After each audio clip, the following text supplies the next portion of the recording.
Hey guys, welcome back to Reading Time with Parker and Sawyer. We're continuing our book, The World According to Humphrey by Betty G. Burney. If you've missed any other chapters, feel free to check out our YouTube channel or our Facebook page. So, I'm reading chapter 11, so let's get to it. TV or not TV? Wow, Friday was a great adventure because AJ took me on the school bus. It was noisy and smelly and very, very bumpy, and just about everyone on the bus wanted to get a good look at me, including the driver, Miss Victoria. It was exciting, almost too exciting because AJ could hold my cage steady, and I was slipping and sliding and bouncing until I was quite dizzy. Sorry, Humphrey, I'm trying to hold still, AJ said.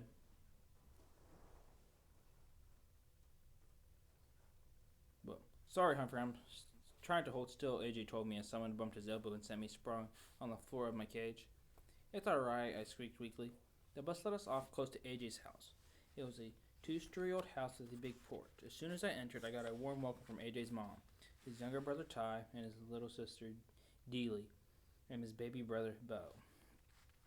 Anthony James introduced us to your little friend, his mom said, greeting us. Anthony James? Everyone at school called AJ by his initials, or just AJ. This is Humphrey, he answered. Hello, Humphrey, said Mrs. Thomas. So how was your day, Anthony? Lousy. Garth kept shooting rubber bands at me. He won't leave me alone. But you two used to be friends, his mother said. Used to be, said AJ, until he turned into a jerk. Mom patted her son on the shoulder. Well, you got the whole weekend to get over it. Now take Humphrey into your den and get him settled. Miss Brisbane called him lower your voice, AJ, because AJ always talked extra loud in class. I soon noticed that everyone at AJ's house talked extra loud. They had to, because in the background of the TV, the TV was always blaring. Now, every house I've been to so far had a TV. Even Miss Max had a TV, and I enjoyed some of the shows I'd seen with her. There was one channel that had nothing but the most frightening shows about wild animals attacking one another. I mean wild, like tigers and bears and hippopotamus. Those shows make me appreciate the protection of a nice cage, as long as the lock doesn't quite lock. There's another channel that only has people in funny-looking clothes dancing and singing in very strange places. It makes me glad that I have a fur coat and don't have to figure out what to wear every day. Mostly, I like the cartoon shows. Sometimes they have mice and rabbits and other interesting rodents, although I've never seen a hamster show. Yet. Anyway, the difference of the Thomas's house is that the television is on all the time.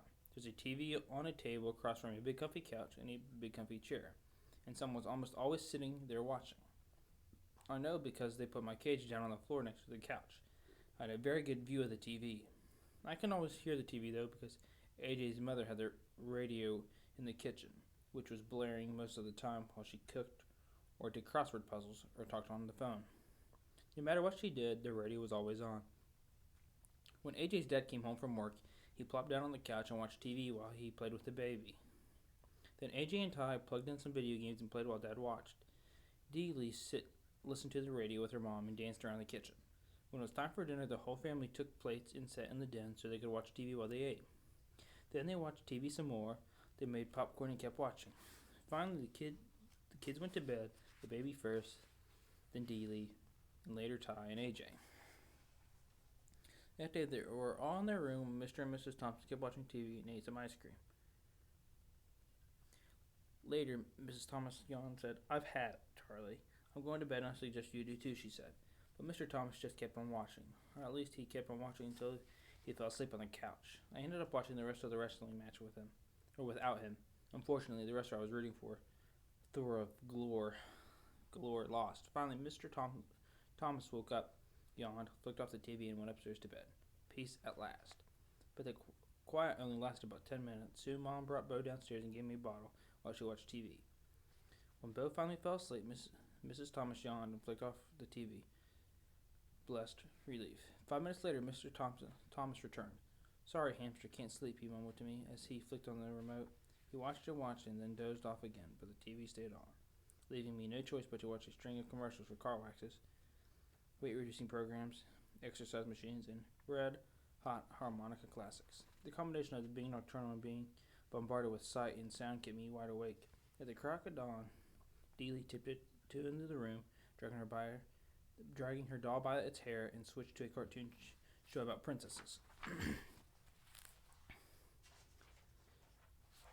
She watched another show about cats and dogs. Then Mr. Thomas woke up and wanted to check some sports scores. Mrs. Thomas handed him the baby and his bottle, and soon the older boys switched over to play video games and their parents watched them play. It was loud, loud, loud, but the Thomases didn't seem to notice. "What do you want for breakfast?" Mom shouted. "What?" Dad shouted louder. "What do you want for breakfast?" Mom yelled. "Toaster waffles," Dad yelled louder. "I can't hear the TV," Ty hollered, turning up the volume. "Do you want juice?" Mom screamed. "Can't hear you," Dad responded, and so it went. With each new question, the sound of the TV would be turned up higher and higher until it was positively deafening. Then Mom switched on her radio. The Thomases were a perfectly nice family, but I could tell it was going to be a very long and noisy weekend unless I came up with a plan. So I spun my wheel for a while to help me think, and I thought some more. And then it came, the big idea. I probably would have to come up with it sooner if I could have heard myself think. Around noon, the Thomases were all watching the football game on TV, or rather, Mr. Thomas was watching the football game on TV while AJ and Ty shouted questions at him. Miss Thomas was in the kitchen listening to the radio and talking on the phone. Dealey played peekaboo with the baby in the cozy chair. No one was watching me, so I carefully opened the lock that doesn't lock on my cage and made a quick exit.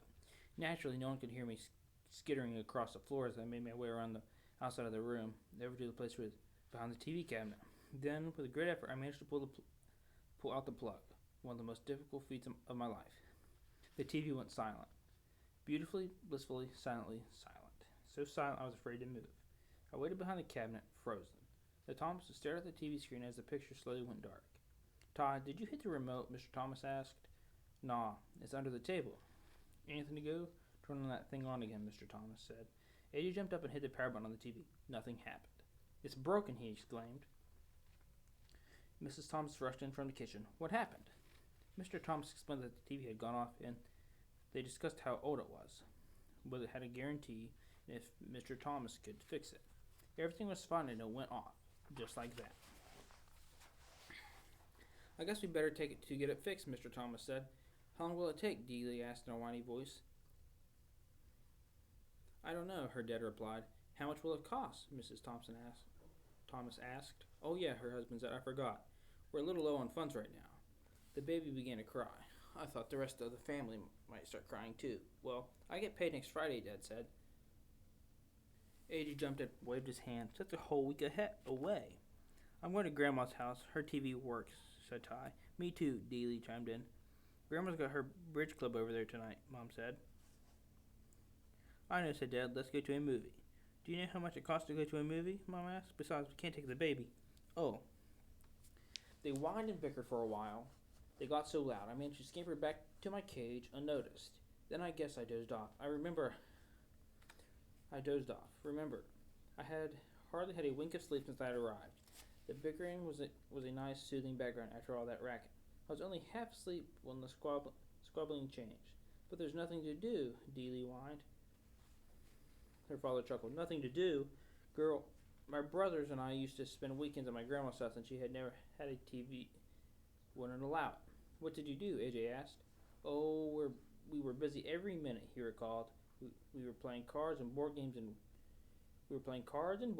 word games, and we dug in her garden and played tag." He chuckled again. "A lot of time we just sat on the porch and talked. My grandma, she could talk." "What'd you talk about?" Ty wondered. "Oh, she'd tell us stories about her growing up, about ghosts and funny things, like the time her uncle was walking in his sleep and went to church in his pajamas." Mrs. Thomas gasped.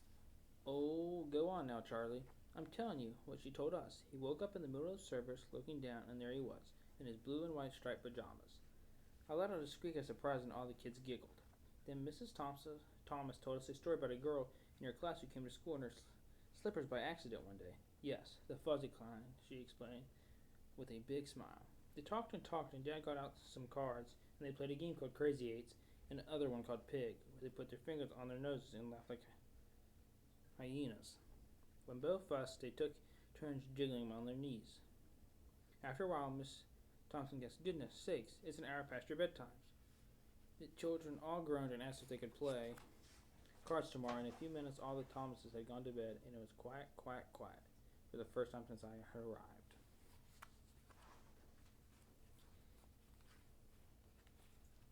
So this has been Chapter 11 from the World According to Humphrey by Betty G. Burney.